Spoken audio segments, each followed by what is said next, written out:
नमस्कार। आज के इस एक्सप्लेनर में हम एक ऐसी दिल दहला देने वाली ट्रू क्राइम इन्वेस्टिगेशन पर बात करेंगे जिसने न सिर्फ एक शहर को बल्कि पूरे सिस्टम पर सवाल खड़े कर दिए हैं। हम देखेंगे कि कैसे भोपाल का एक लोकल केस देश भर में फैली घरेलू हिंसा और क्राइम स्टैटिस्टिक्स की एक बहुत बड़ी मैक्रो लेवल तस्वीर से जुड़ा हुआ है। तो चलिए बिना किसी देरी के सीधे तथ्यों पर आते हैं और इस जटिल विषय की गहराई में चलते हैं। चलिए शुरुआत करते हैं इन आखिरी शब्दों से। मैं अब और बर्दाश्त नहीं कर सकती। ये शब्द थे 31 साल की ट्विशा शर्मा के, जो उन्होंने मौत से ठीक पहले फोन पर रोते हुए अपने परिवार से कहे थे। ये कोई आम शब्द नहीं है, बल्कि एक ऐसी दर्दनाक और उलझी हुई कहानी का हिस्सा है जिसने अब पूरे देश का ध्यान अपनी ओर खींच लिया है। इस घटनाक्रम की गंभीरता को ठीक से समझने के लिए सबसे पहले इस ट्रेजेडी की टाइमलाइन पर नजर डालना जरूरी है कि आखिर कब और क्या हुआ। अगर हम इन घटनाओं का क्रम देखें तो सब कुछ बहुत तेजी से हुआ। 2024 में दोनों की मुलाकात एक डेटिंग ऐप पर होती है। दिसंबर 2025 में उनकी शादी हो जाती है और फिर शादी के सिर्फ 5 महीने बाद 12 मई 2026 को भोपाल में उनके ससुराल में उनका शव मिलता है। ये एक आधुनिक रोमांस से लेकर एक अस्वाभाविक मौत तक का सफर था, जो चिंताजनक रूप से छोटा और बेहद भयानक था। अब थोड़ा इन लोगों के बैकग्राउंड को समझते हैं। ट्विशा शर्मा एक फॉर्मर मिस पुणे कंटेस्टेंट और एक मार्केटिंग मैनेजर थी। उनकी शादी जिससे हुई वो है एडवोकेट समर्थ सिंह।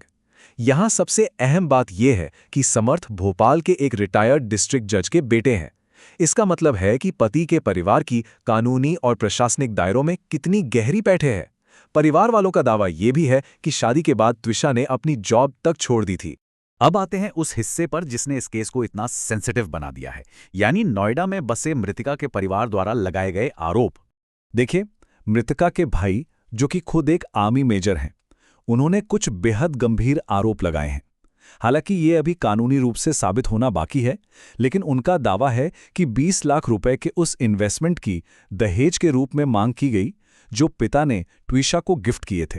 इसके अलावा जबरन अबॉर्शन कराने, फिजिकल अब्यूज, कैरेक्टर असैसिनेशन करने और यहां तक कि सबूतों को मिटाने की कोशिश के आरोप भी शामिल हैं। ये सब अपने आप में बहुत संगीन दावे हैं। और इस घटना के आखिरी 1 घंटे का सीक्वेंस तो और भी परेशान करने वाला है। रात 10:05 पर फोन कॉल अचानक कट जाता है।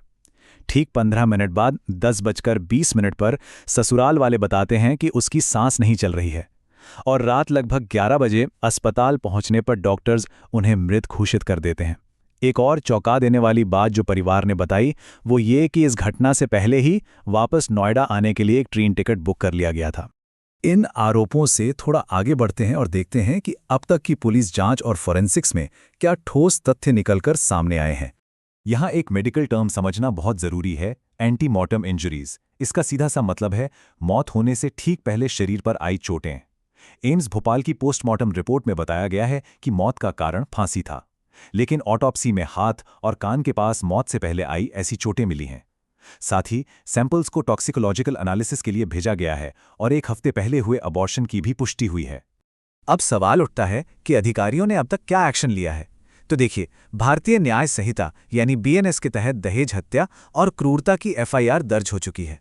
मामले की गहन जांच के लिए 6 सदस्यों वाली स्पेशल इन्वेस्टिगेशन टीम यानी SIT का गठन हुआ है, जिसमें एक महिला ऑफिसर भी हैं।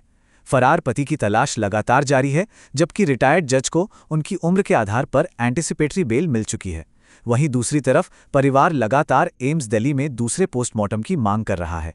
इस पूरे मामले में फैक्ट्स और क्लेम्स के बीच का अंतर समझना बहुत ही जरूरी है। एक तरफ हमारे पास स्थापित फैक्ट्स हैं, जैसे पोस्टमार्टम में फांसी की पुष्टि, BNS के तहत FIR का दर्ज होना और बेल मिलना, और दूसरी तरफ क्लेम्स हैं जिसमें जबरन अबॉर्शन, चरित्रहनन और दहेज की मांग शामिल है। इन्हीं दावों को वेरीफाई करने के लिए SIT अभी बारीकी से जांच कर रही है और इलेक्ट्रॉनिक सर्वेलेंस का भी इस्तेमाल कर रही है। लेकिन ये मामला सिर्फ एक परिवार या एक शहर तक सीमित नहीं है। एक स्थानीय त्रासदी के सामाजिक वजन को समझने के लिए आइए मिनिस्ट्री ऑफ होम अफेयर्स के राष्ट्रीय डेटा पर नजर डालते हैं। 1,40,019 ये सिर्फ एक नंबर नहीं है। ये अकेले वर्ष 2022 में देश भर में दर्ज हुए उन मामलों की संख्या है जहां पति या रिश्तेदारों द्वारा क्रूरटी यानी क्रूरता की गई। हालांकि कई एक्सपर्ट्स ये मानते हैं कि अब महिलाओं में अधिक जागरूकता आई है और 0 एफआईआर जैसी सुविधाओं से रिपोर्टिंग बेहतर हुई है, लेकिन फिर भी ये विशाल संख्या साफ दिखाती है कि घरेलू हिंसा देश में किस हद तक फैली हुई एक गंभीर समस्या है। और अब इस टेबल पर नजर डालिए जो सच में परेशान करने वाली है। ये पिछले 3 सालों में देश भर में दर्ज हुई दहेज से जुड़ी हत्याओं के आंकड़े हैं। 2020 में लगभग 6,966 केसेस, 2021 में 6,753 और 2022 में 6,450 केसेस। कानून कितने भी सख्त क्यों ना हो गए हों, ये नंबर्स बहुत ही स्पष्ट रूप से दर्शाते हैं कि दहेज प्रथा एक ऐसी भीड़ भारी वास्तविकता बनी हुई है जो हर साल हजारों जिंदगियां निकल रही है। तो अंत में ये पूरा एक्सप्लेनर हमें एक बेहद चुभते हुए सवाल के साथ छोड़ जाता है। हमारा जस्टिस सिस्टम इन जटिल और दर्दनाक मामलों को निष्पक्षता से कैसे हैंडल करता है, खास करके तब जब आरोपी खुद कानून के जानकार या उसके अपने पूर्व अधिकारी हों।